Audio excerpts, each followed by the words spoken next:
So what was the first practical step you took when you were starting business?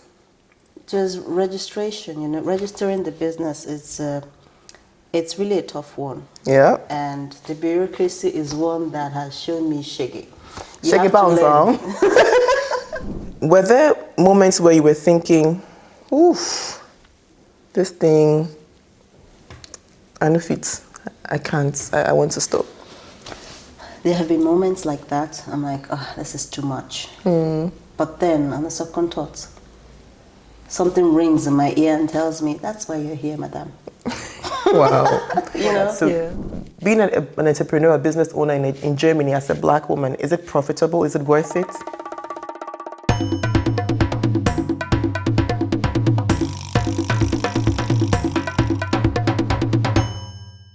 Hi, Shati Lines. Welcome back to the Phoebe Way. If this is your first time, my name is Phoebe. And last week we had a conversation with Chinelo about her life in Germany, how she has adapted, the cultural shocks she had and all of that. And now, as I promised you last week, Chinelo is a business owner. She's an entrepreneur. She's a master's degree holder. And I'm here now to talk to her from the business angle of things, creating a business in Germany. So welcome back again, Chinelo. Thank you very much. So we have heard that you've started your business, or you've been a business owner for a while. What made you say that after having your master's degree in Germany, what made you think, I want to start my own business? Usually, all the while I've worked with companies, I already knew from time that I wouldn't work all my life in anybody's firm. Yeah. Okay. But then I also knew I needed the experience on how to build your own thing. You need to learn from other people who have done something similar. Yeah. And then finishing my master's, I'm like, okay, this is a free economy where you can learn, you can grow, you have the opportunity to do it. Why don't you put in some things? Yes. I started some other businesses before I came into doing Language Afrique. Like Ogalidi was more like an online business stuff that I started, and it turned into more of a business consulting. So if you have like ideas that you want to expand, and since I'm already a project manager from home and also in Germany, I started European Masters in Project Management. I usually help people to structure their ideas and help them implement these ideas. We've done a lot of projects, and they've been happy with the results so far. Beautiful. And even in areas of procurement, buying stuff, shipping it over, and things like this. So it depends on what kind of project that it is. As a project manager, we are diverse. We're very vast in different areas. And with that knowledge of working with different people, you get to understand that it's needed for you to also do your own thing. Yes. Because you can't always live hand to mouth. True, 9 to 5. 9 to 5 is like hand to mouth, but business is not for everyone. True. So, yeah. True. So, Ogalidi is your firstborn. Yes. And Language Afrique. You gave birth to Language Afrique. Beautiful. Hey. All right. So what was the first practical step you took when you were starting business? Just registration, registering the business it's really a tough one. Yeah. And the bureaucracy is one that has shown me shaggy. Shaggy bounce on. It showed you shaggy bounce on. You have to learn, but the learning curve was quite encouraging because from what I have learned so far, there are different layers. So it's not something that you can just lay out like that in one video. They're very different steps. And with those steps, it has made me stronger. It has made me realize that, okay, you can do this. And since I know that I'm able to do this, I can as well help other people who are coming on board or who need such kind of information. True. True. And when you were doing that first step of registering, how did it feel for you? It was tough. It was tough. Yes. And was that the hardest part of the bureaucratic steps? There are different layers. So it's not like there's just one bureaucratic area. There's so many things to look at. There's you register, there's tax, there's this, there's that. There are even some things that I don't know about in the future, but we'll definitely overcome it. Yes, when we get to the we'll cross it, Yes. obviously, definitely. How do you build trust with your clients? By being open and, by... Because you have multicultural clients. Yes, empathy is very important. You need to understand people from their own point of view. And you need to... Consistency is really good. When they see that you're consistent, they take your word for it. And you need to be authentic. Yeah. So that authenticity, the empathy builds trust. Yeah. The parents know, okay, these people are partnering with us to help us overcome this struggle.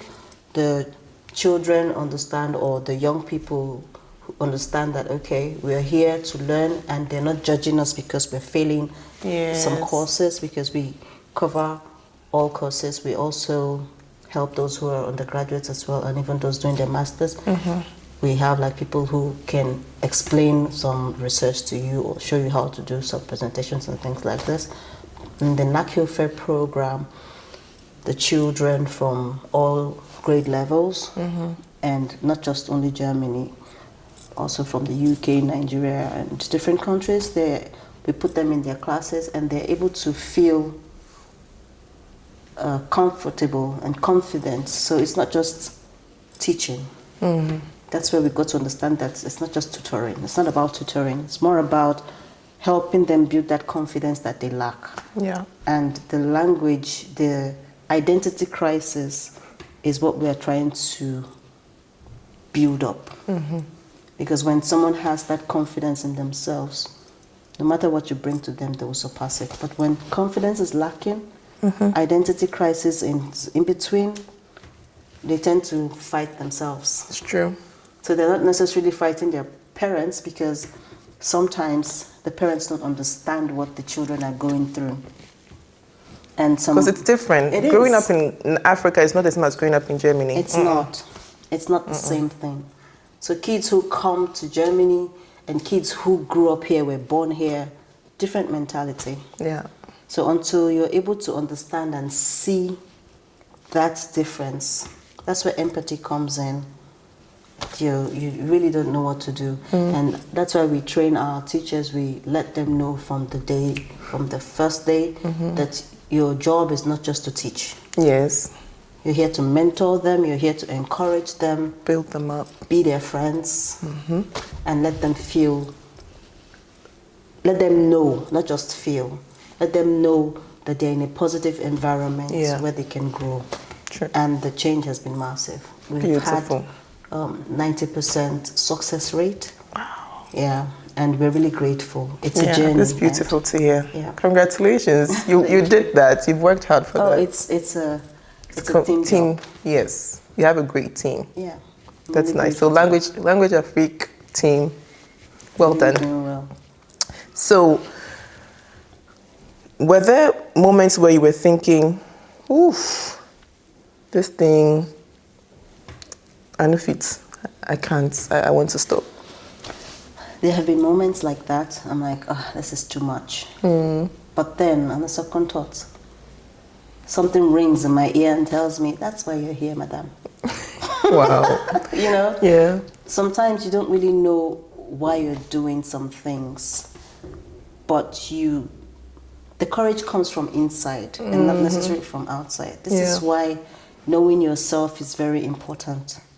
You need to understudy yourself. Like, you are the course you're supposed to study. Yes. The first course, the main course, yes. Yeah, but we have been conditioned to think that we have to follow other people's way of life or what they have done. Yes, you need other people's, like a mentor's ideas, and when you have questions and things, people who have passed that line. Not just anybody. Yes. But follow who know road. Exactly. Exactly. Shutty lines, you already know that's one of my big things I tell people. When you come to Germany, don't just listen to anybody. No. Follow who know road. There's a lot of information out there. Yeah. Majority of them are not true. Everybody's just trying to show off or say something. Mm-hmm. I'm not judging them, but you need to be careful about the information you take in. Yes. So, of course, there have been times where I felt I can't do this no more. But Yeah. then that inner voice tells me, Get you back can on do track. it. Like, Yes. there's nothing that cannot be done. Mm-hmm. There will be obstacles, but you can Master it. Yeah. And how did you navigate the cultural differences in business, like German punctuality, structure, bureaucracy, with Africans? No manager like that. Oh, some people will even come and tell you, you know, Africans cannot, some people will not be able to, you know, pay for your service. Of course we know. Mm-hmm. But from the German side, the structure has helped us to build a way of doing things.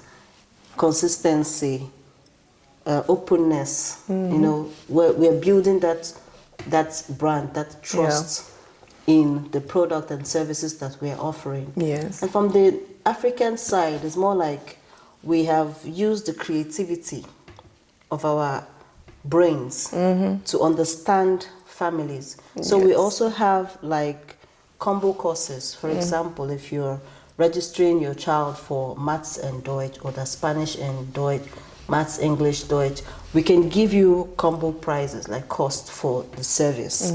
Because paying So it's like they're getting Jara. it's like they're paying more, they're paying less and for getting more. Yes, You know, because we like our woof. we like our woof, but the thing is, even our woof is not cheap for some people. True. So if you cannot afford it, we are sorry. Yeah. But we have to keep that standard. That quality is very Yes. important. And you have we to know pay your team teachers. members, yes. You have to Yes. pay for the applications that we run. We have to pay for internet. It's not free. Yes. Even though we have Wi-Fi, we're still being paid. It's still being paid for. Yes. You know, but these are things that people don't see. Yes. And it's difficult to say, okay, we're also paying some other things that we cannot tell you we are paying for. So, of course, it will not be cheap. When we tell some parents this is the cost for German course, we're like, oh my God, it's Toya. I'm sorry it is Toya, but the amount we pay per hour for a teacher, if I tell you, you'll be like, oh, wow. It's not just, oh, we're just trying to teach you this. No, we are following you bumper to bumper. We are following the kids. We're trying to understand, because we also understand that everyone don't learn the same way. Yes. True. Some people are fast learners. Some people are also slow learners. Yeah. And we don't judge them. They're in that positive environment where they have the opportunity to grow. The major thing is they understand what they're doing, understand themselves, know what works for them, and grow. Because every child is his own individual person. Yeah, that's true. So we have group classes, and they have to meet other people from other Bundesland working together. Wow. It's fun. But because you're from the outside and you haven't registered in, you won't understand what's going on. True. Until you come in. Wow. So that's how we kind of blend the two worlds together, the German side and the African side. Punctuality and the structure with African creativity. I love that. German punctuality, German structure with African creativity. Well done. And let's now come to the lessons and things that you have seen as you have been building your business. What is that one main lesson that you have learned building a business in Germany? The number one lesson that I have learned is to be true to yourself, authenticity. Yeah. You have to be authentic. If you're not authentic, people can see through the fakeness. Yeah, true. You know, because they will know that, oh, you're just trying to cover face, or you're just trying to, you know, prove something. I don't have anything to prove. It's just me. Most people may not like me. It's fine. It's fine. I'm not here to please anybody. I'm not chocolate. even chocolate and sugar, people don't like. Even that, people don't like, you know? So that's one thing I have learned running a business in Germany. Authenticity. It goes a long way.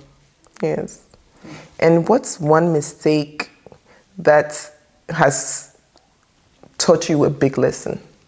as an entrepreneur?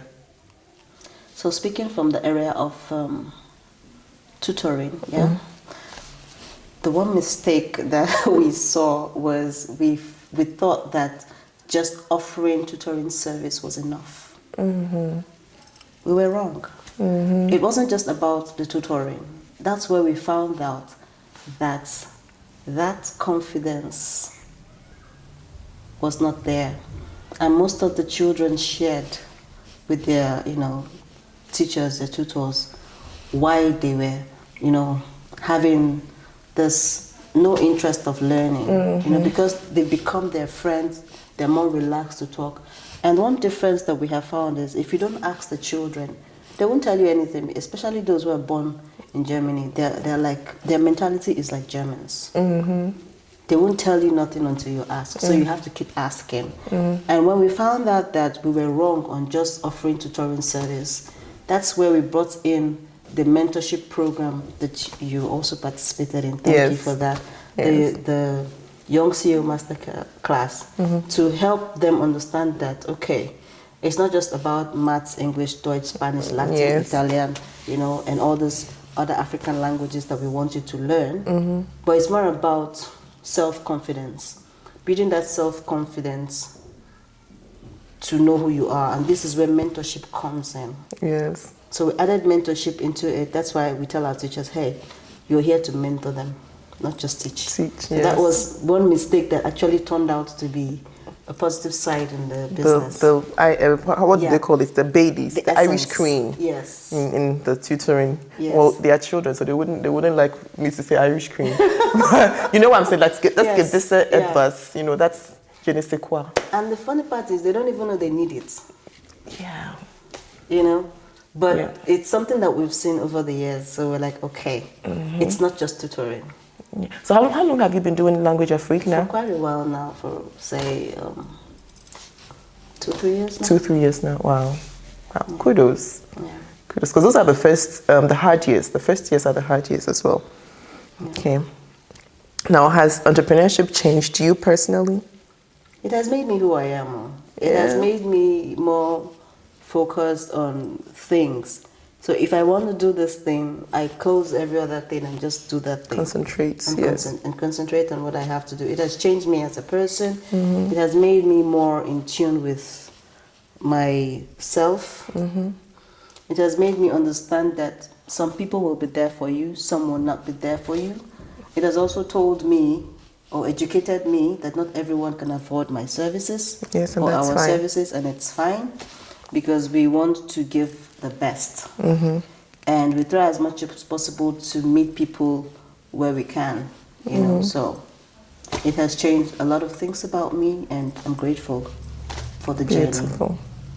Now let's cast our mind into the future. We have been talking about the past quite a bit.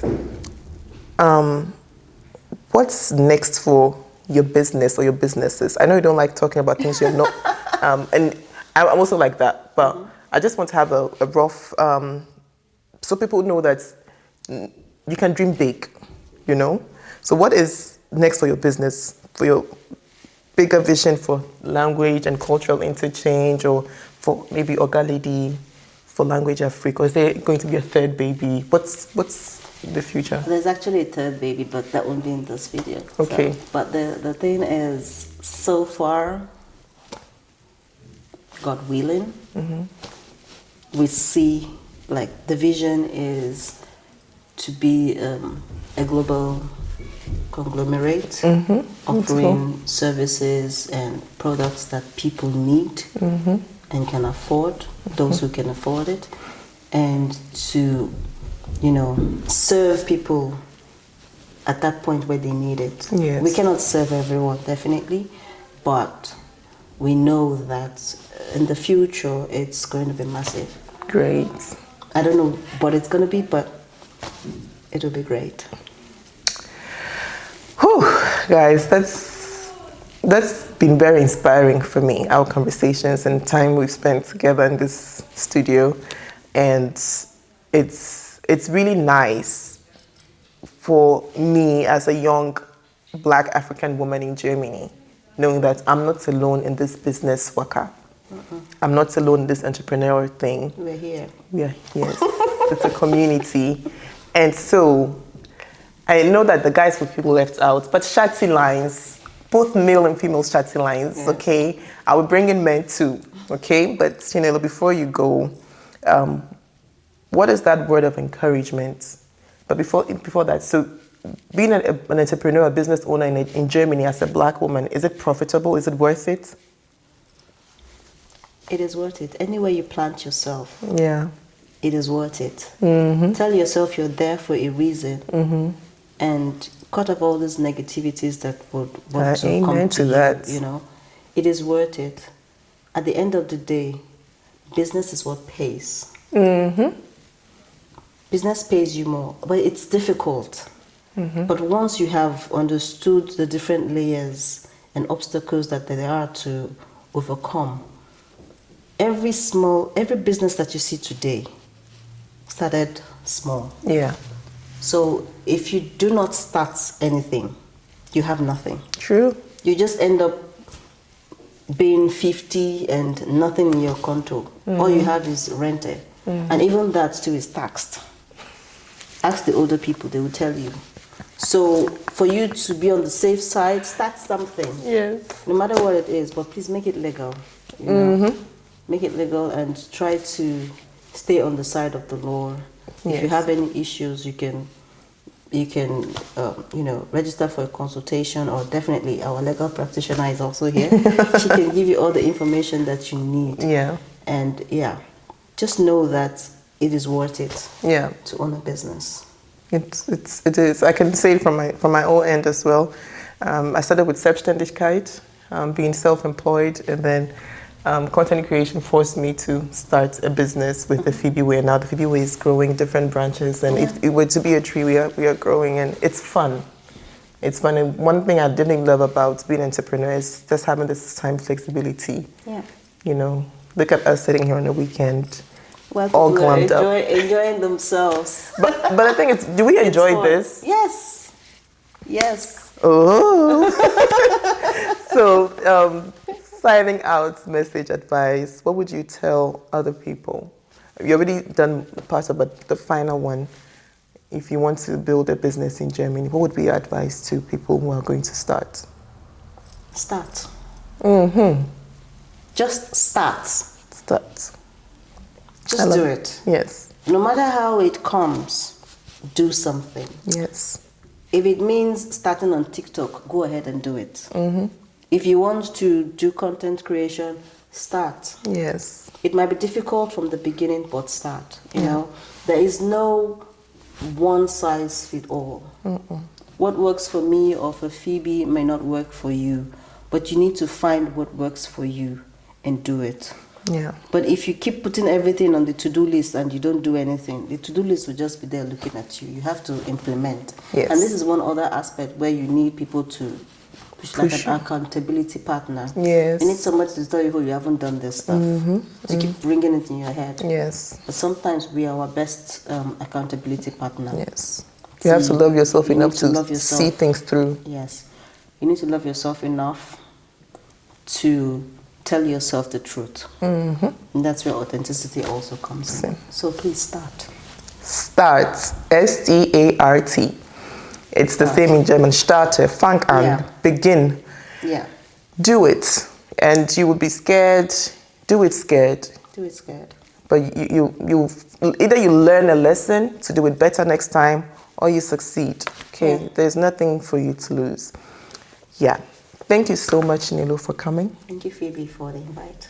Guys, she came all the way from Dortmund to down south Stuttgart. Yeah. And I'm so honored. And if you want us to be doing more interviews and more sit-down talks like this, please chat in lines. Comment that in the comment section below. And I already said in the other video, YouTube has a new feature. It says hype. So hype the video, like, comment, let me know what you think. Which questions did you like the most? Which parts of her report or her statements did you like the most? And what has inspired you from this, okay? What do you want me to bring next, or who do you want me to bring us? If you want to be the next person to come, please do let me know, all right? And what else? take good care of yourself, Shatilans, because you are very, very important to me. You guys motivate me more than you know. And God keep you, God bless you. And I'll see you next time. Ade.